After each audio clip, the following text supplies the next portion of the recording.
see the British history online on screen? I see it. Okay. Great. All right, this is an extremely full website. And if you have any connections anywhere back to the British Isles, it's one you probably want to use. Basically, it is arranged, librarians' hearts should palpitate madly here. They have a catalog, but if you go down to the bottom, you can see you can check out by source types, which are data sets, guides and calendars, maps, primary sources, secondary text, or you can check out by places, which gives you all the different areas around the British Isles. Or you can go by subject. Anyone, parliamentary procedures, religious records, urban records. Or you can go by periods, which start from ancient, early medieval, and then every century right up through the 20th century. Britain kept a lot of records. They also grabbed a lot of records from other people. And this place has them all, and at least until sometime in May, it is totally free access to all the records that they have transcribed. So after May, they do have some premium ones that they don't let you see, but for the most part, it's free most of the time anyway. Is there any of those that anybody would particularly like me to look at and show you around them? Otherwise, I'll just sort of go off on a tangent. Depending on what you're looking for, you can look by surname, you can look by the subjects, you can look by the town. We used to live in a place called Corsham. I can put Corsham in, which I know is a town in England, in the just overall general search. And you can do a much more specific search if you wish to. And it'll come up with the Priory of Corsham, Freemasonry in Corsham, the close rolls of Richard II, that's from the 1300s, and various other type items. When they have the little key by them, those are some that have extra premium content. It's the premium content you end up paying for. Here's a list of the various manors around Corsham and the different lords that have come from Corsham, such as the Finn family and that.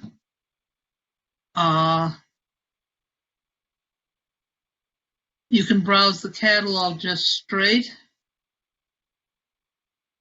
Pick the type of data set you want, or just go through it alphabetically in their catalog. Any of these things are possible. Now, I happen to be doing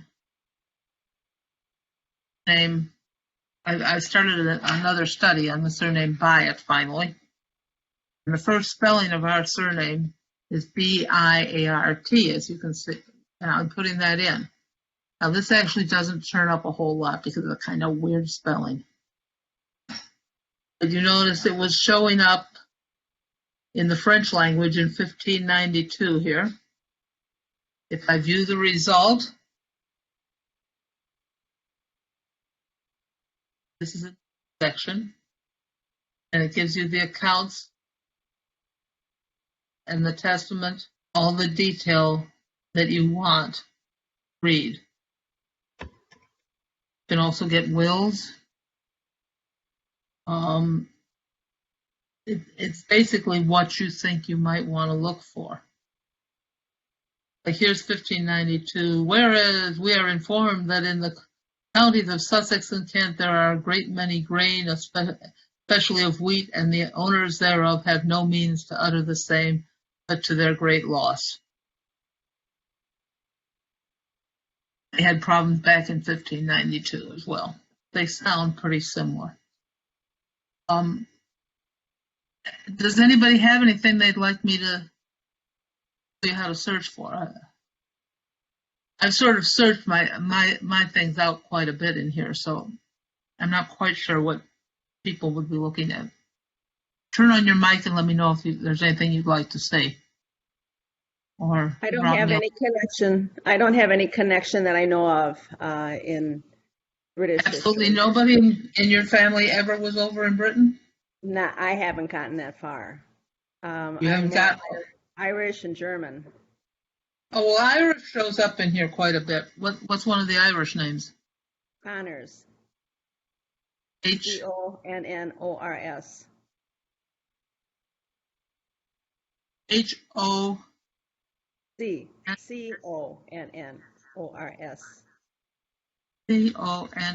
Connors. Okay.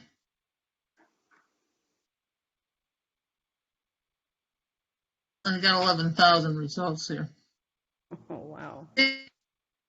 O'Connor, who planned out the Drury Lane Theatre Royal Survey of London. That's back in 1778. That's fairly recent. And look, Fergus O'Connor, how's that? That sound like your group?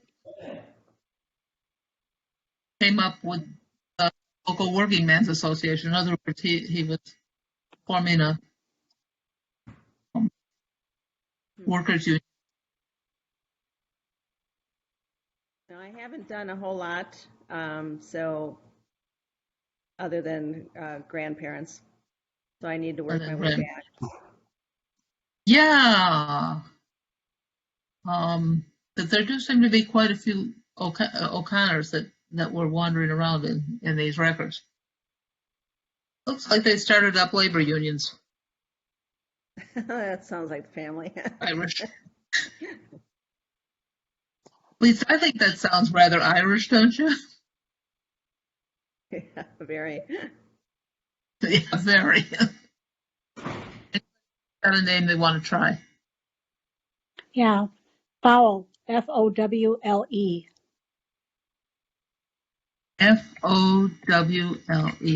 Okay. Mm-hmm.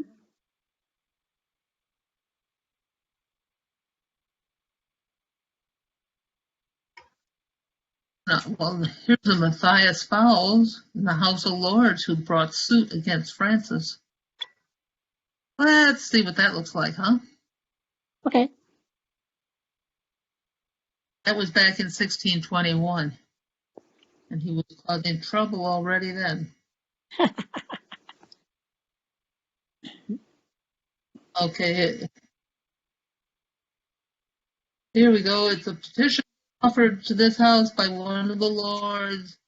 It was delivered to him by a gentleman of the committee of the House of Commons for receiving petitions. Okay. And it was ordered this day that the House would receive no petitions.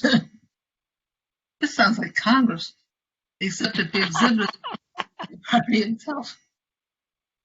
Anyway, Sir Henry finds privilege.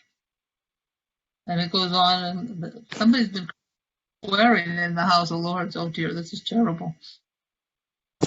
Well, I know that they came from an area southeast of London.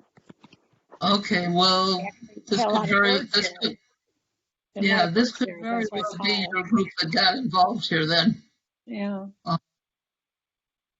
All of these articles, these are not your standard birth, marriage, death articles. These are all the doings of people during the time. They're the kind of things you get the good stories out of. And tell you a little bit about what their basic life was like.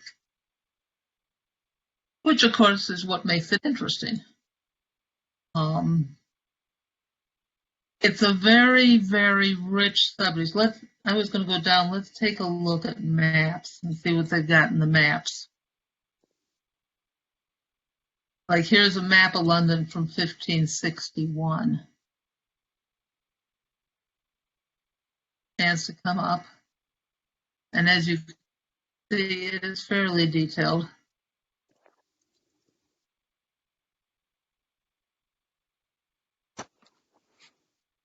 The bull baiting arena, that's nice. There's the bank of the river.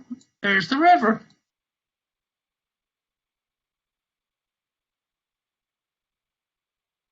There you can tell it's a river, there's boats on it.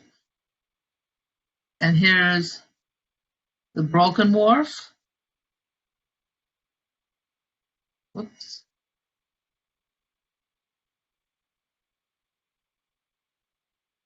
The Thames area. St. Mary's, Somerset. Not a bad map, actually. And there are others of other years. So you can, if you're interested in things in London, here's a map. That was 1561. Now here's a survey of the city after the Great Fire.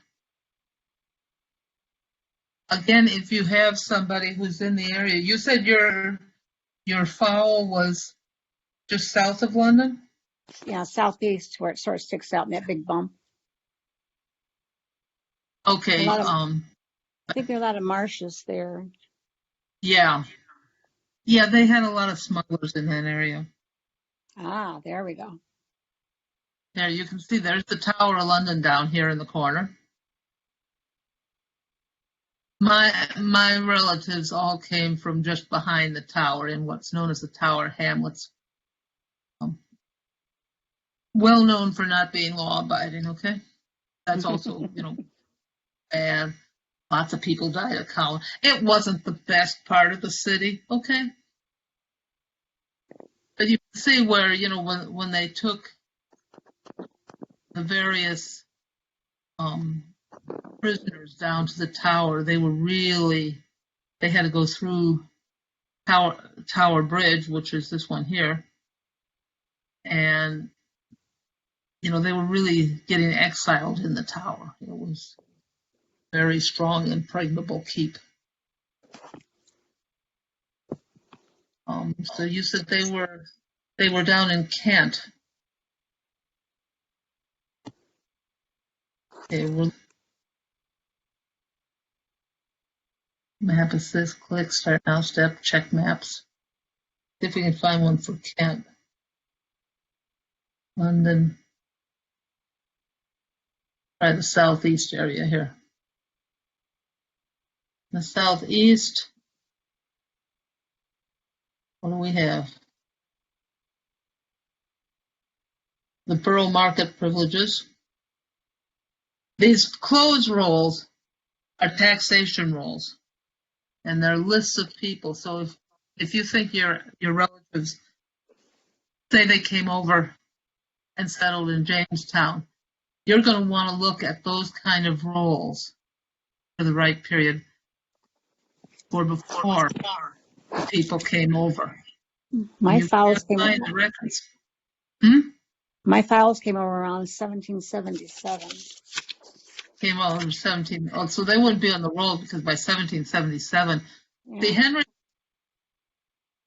who was what, 1560-ish? So, Right. he's the one that handed down the decree that all the churches keep the records of everybody, and he let them collect money on it too, which made them more inclined to do it. And that after that, that's why from like 1632 or even before 1568, you get full birth, marriage, and death records. Well, actually, what you get are marriages and burials. But you have the full records because Henry VIII wanted a better way than just these rolls. These are known as pipe rolls or close rolls of knowing who he could tax. So if he got the records from every church, then he knew where the people were and who had enough money to make it worthwhile to tax. Money does everything, But you were saying 17th century? You came over in the 18th century, so let's see what they got in the 18th century for you.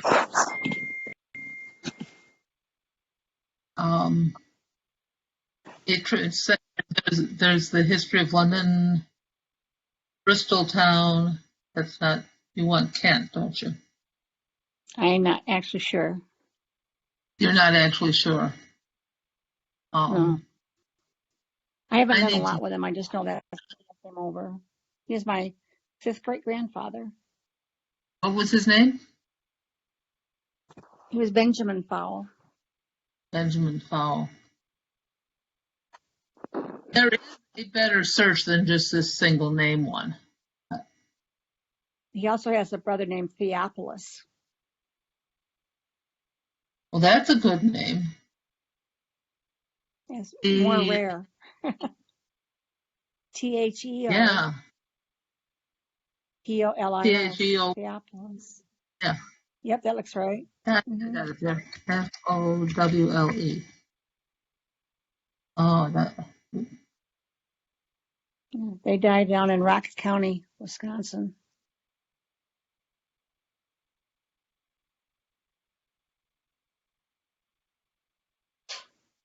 You get anything on that?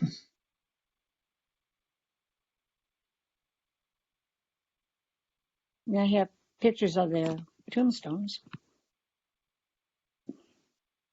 There definitely seems to have been a Matthias Foles running around the London area and a John Fole.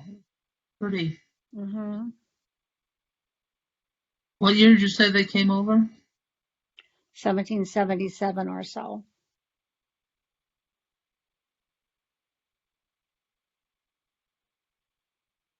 Is this chronological? No. Okay. I have to do is I have to go and say, this is my search that I'm going for, and then indicate the subjects that I want to search it for. You know what I mean? Mm-hmm. Let's see, we can date of publication, and try date of publication, or try date of publication and see what happens with that one. That's Cromwell's 1845. I think this is when the library actually got around to publishing it. You can sort on different things, relevance.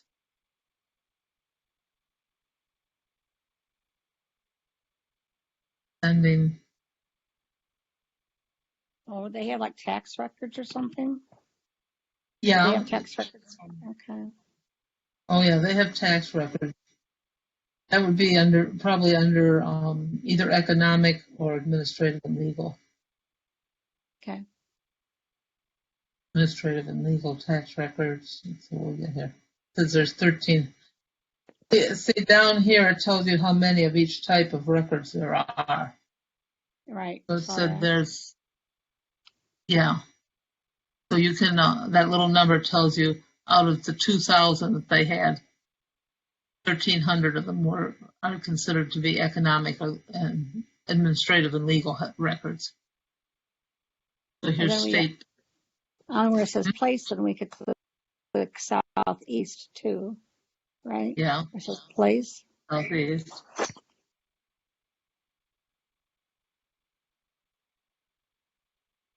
Southeast relating to Okay. the archives of Bennett. I'm not sure quite. That's fairly southeast of London, I suppose. Lower down to less than 1,100 records, so we're doing better. Yeah. Here's Henry VIII in 1546. Okay. He was starting to keep track of everybody by that Then time. we do the 18th century. We can narrow it down.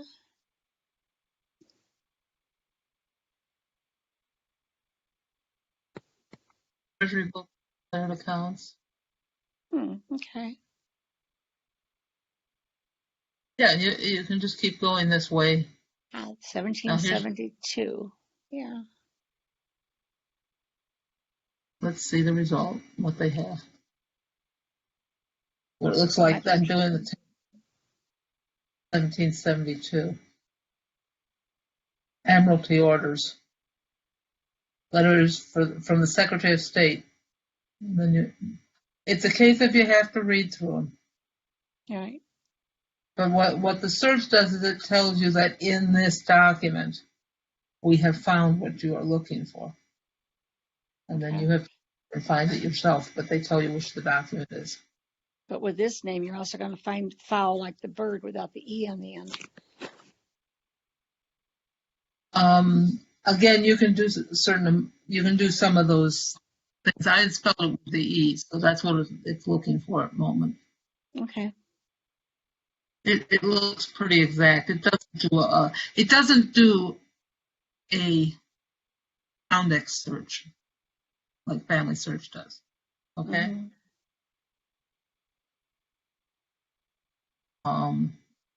Here's a bunch of looks like Captain of different the castle. chaplains, and here's a fellows in Foster. Here's William Follett. That's probably who they pulled up. Mm-hmm. It looks like he was docent to the rectory of Burma, or deacon Right. in the Canton Diocese of Canterbury. So if they were in that area,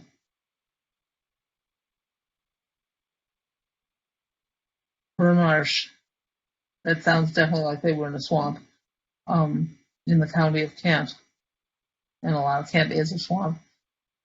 Mm-hmm. Yeah, that may be somebody. When is this one from? This is the book 1761 to 1778. Church books. That might work. Yeah, that might be one for you.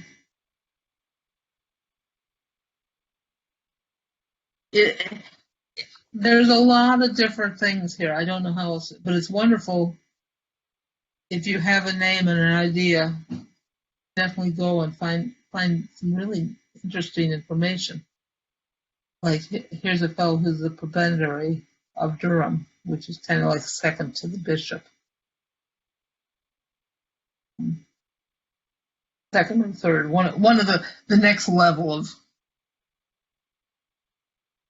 helper on what you might call the more, not the theologic side, on the day-to-day runnings, the clerical type side more. And it tells you when people got their degrees and all the rest of it.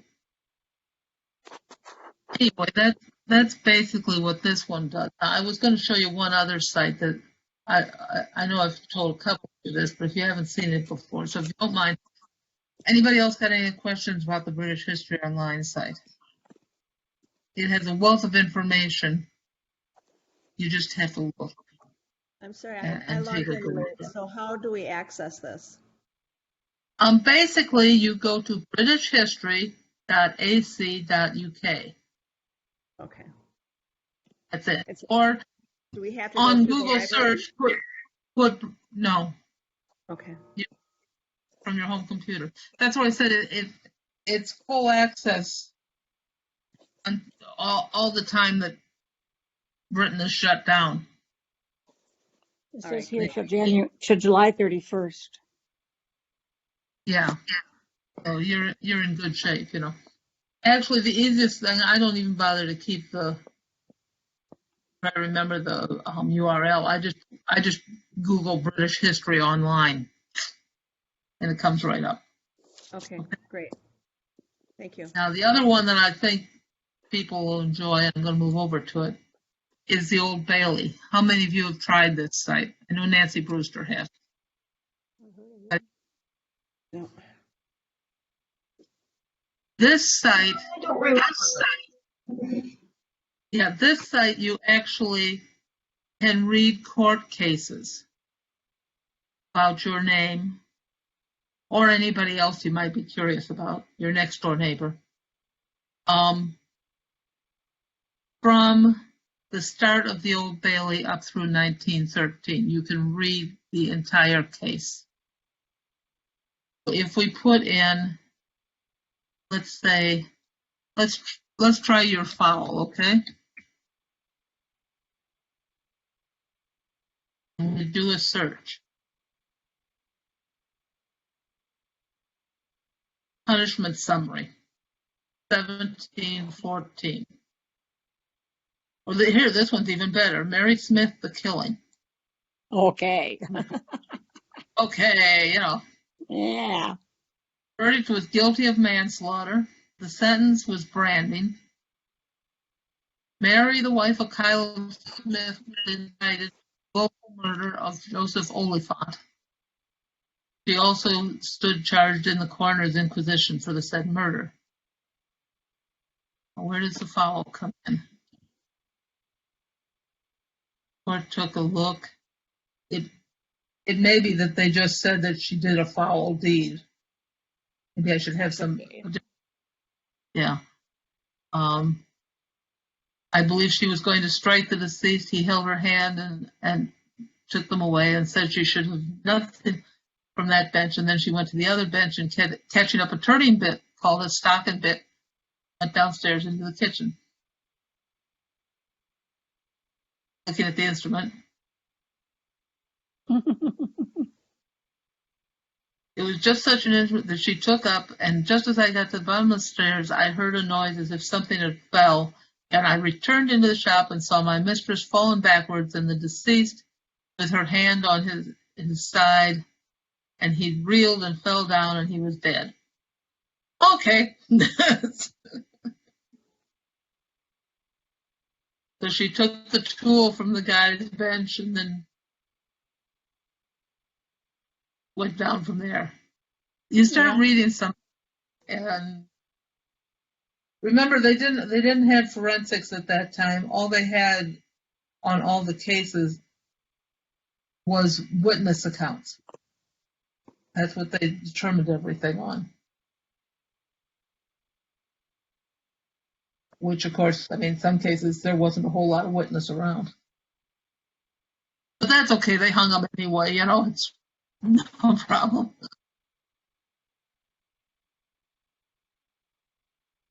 I mean, this one is saying that she had a mallet and square in her hand, which is not the same thing as a brace and bit by any means. Let's see if we can get somebody who's got an actual murder in their name. Let's try a new search here. Or have we got a better one here? Here's a fellow, John Clark, who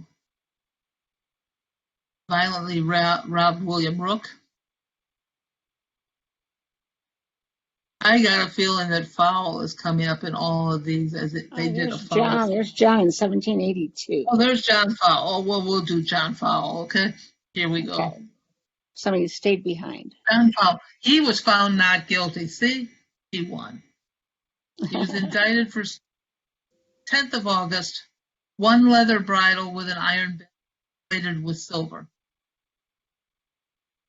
Found my master's bridle on the prisoner. He sold greens and potatoes, and there was no mark on the bridle.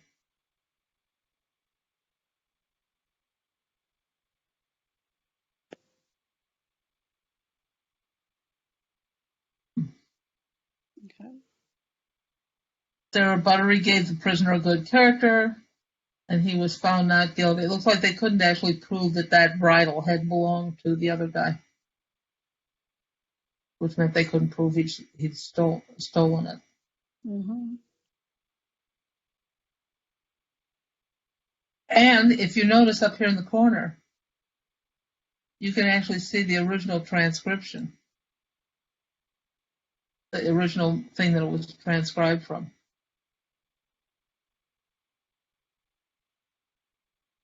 John Fowle, see, was indicted for stealing on the 10th of August. I found one of my peplars who was sentenced to be transported. He was, I don't know, a young fellow, obviously, and he stood there and he said, "It doesn't matter if you transport me. The court across the hall has already sentenced me to 7 years for transport." I'm going in any case.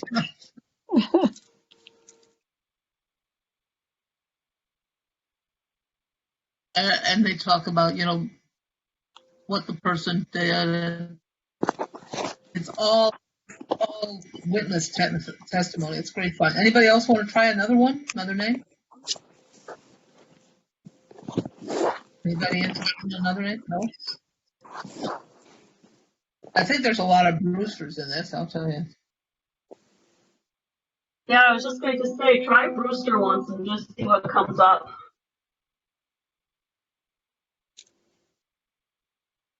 I recall they got into trouble a lot.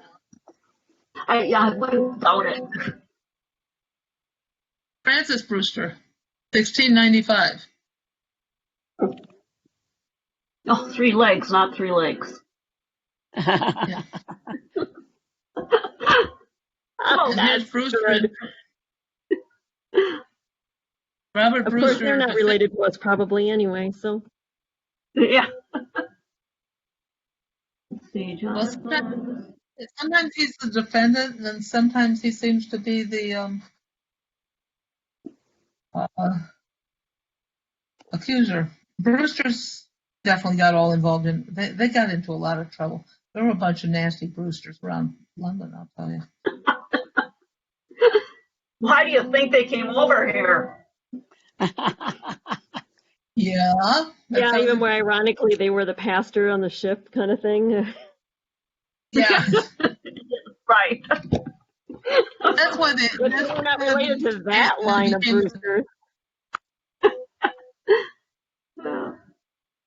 Let's see. Well, now here, Robert Delaney and George Campbell were indicted for stealing 2 velvet mantles, 15 pair of women's kid gloves, a pair of white damask shoes with gold lace. They were posters. A pair of flower, 7 yards of black silk, and a roller for a child's head. 1 brocade shoe. What good is 1 brocade shoe? Several yards of lace and a snuff box. Stop. Huh. Brocade too. Interesting set Well- of things for them to steal. Well, if you only Yeah. have one leg, you only need one shoe.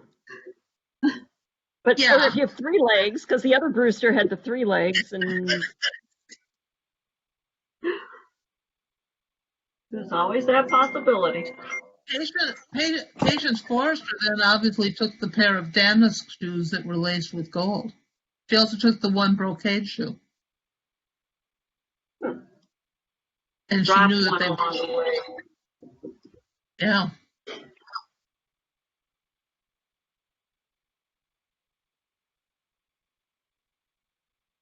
And there's the whole thing how my shop window was lifted up. The sash window to my shop was lifted up. I didn't even know it would push up. She didn't know the window opened. Even, it sounds like the kind of people we run into these days, doesn't it? Yeah. Hasn't been a lot of change in how many years? 400? Something like that. No, it's only 300 years. I would have thought we would have got that by now.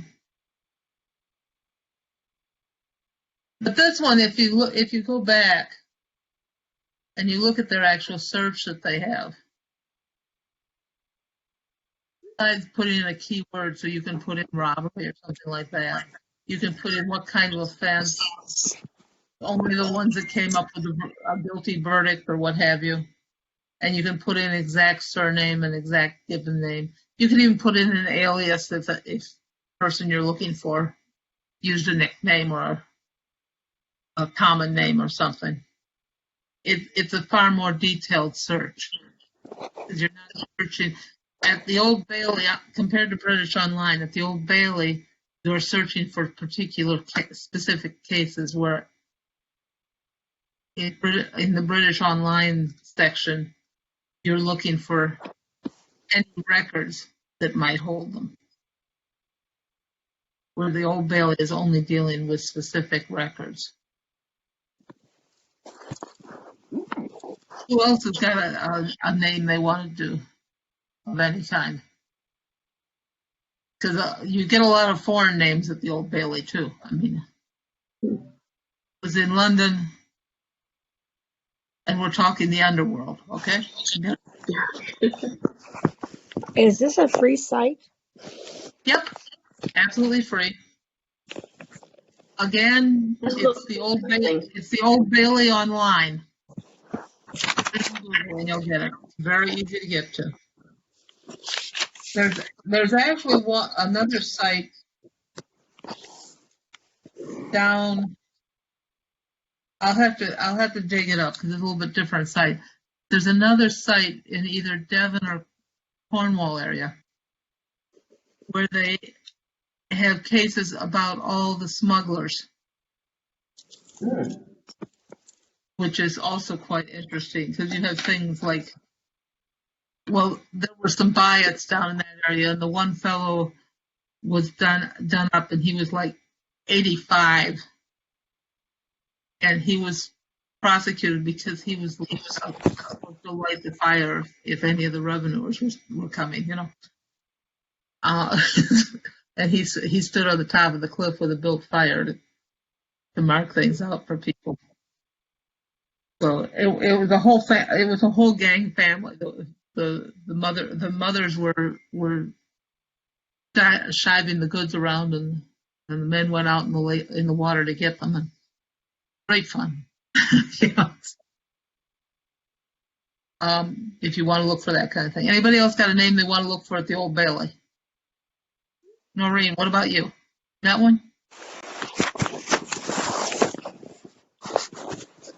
Nope. Marie, try Yeah? Bennett. Try Bennett. Bennett. Like Bennett? Yeah. You got a particular first name you want to try, or type of family? I can't come up with one right now. Let me see. I don't know. Just try John. Okay, we'll try John.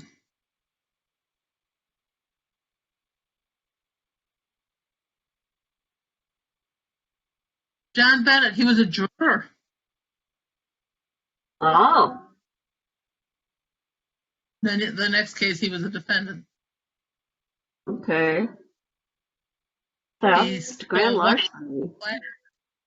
was indicted for stealing one pair of black cloth breeches. Ooh. And then he's a juror again.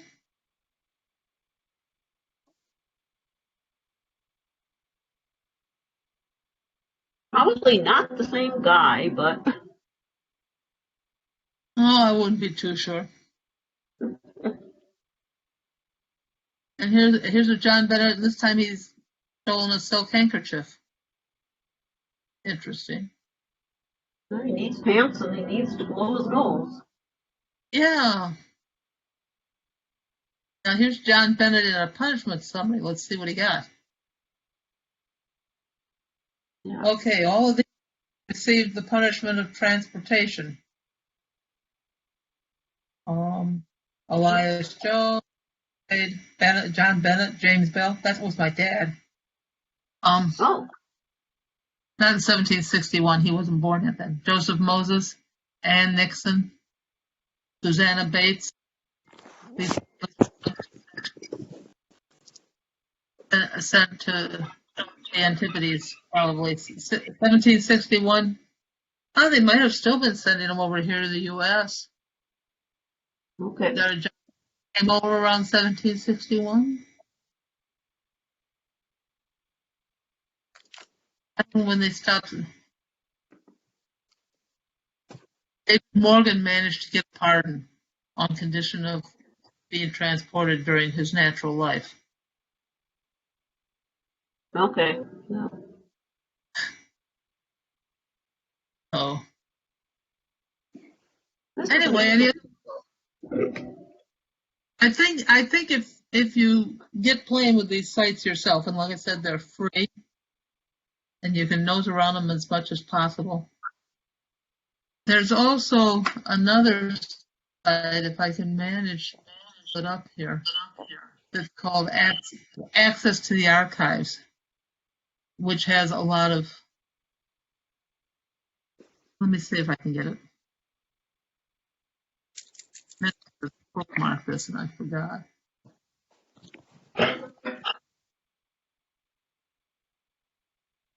They're going to take me back to the National Archives tab. Well, let's see whose National Archives this is.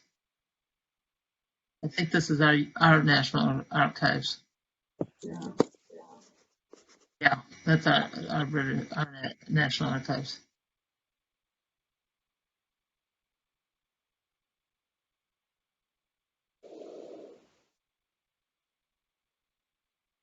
I'll look it up because they're they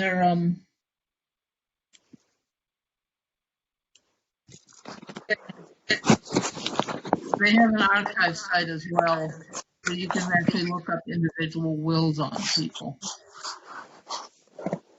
And that doesn't seem to be this one. This one is just finding William.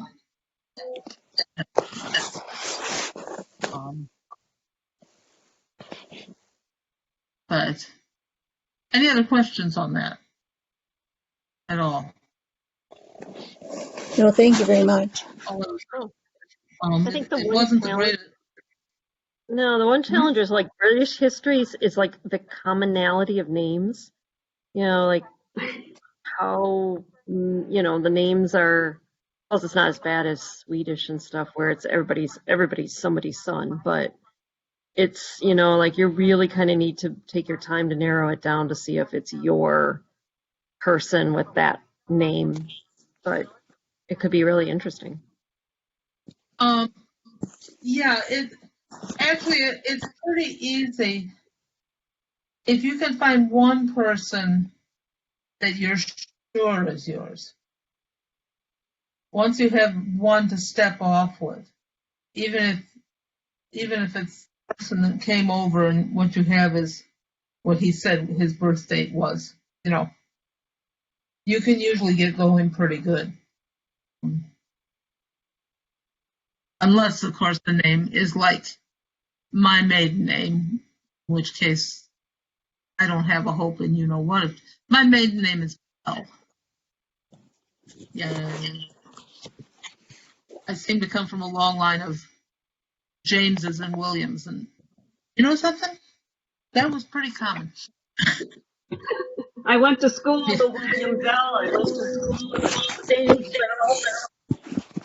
Yeah, I mean, if you start looking at the name Bell, it actually they published a list of the most common names in the U.S. Right from the last census. Bell is like the 80th most common name, which tells you how many of them there are out there. It's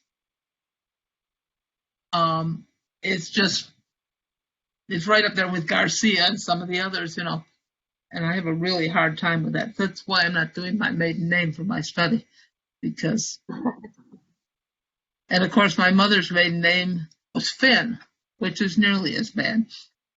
I mean, and then we get into a Chapman, so I just leave all those completely alone because I don't have a hope of going, too much on them. And Brewster is a pretty popular one. But I mean, there is one guy I know that's actually studying the name Thompson. That's fairly confusing. Usually when you get over to Britain, especially if they came over after the time of Henry VIII, you can probably find them. It's literally recorded everybody. So all you have to do is find the family that had your person that went missing from their family. They don't show up in the records anymore. Because they were recording every christening, every marriage, every burial. So you can find, unless you happen to be looking for a James Bell, which are all over the place, or a John Bell, But even a little bit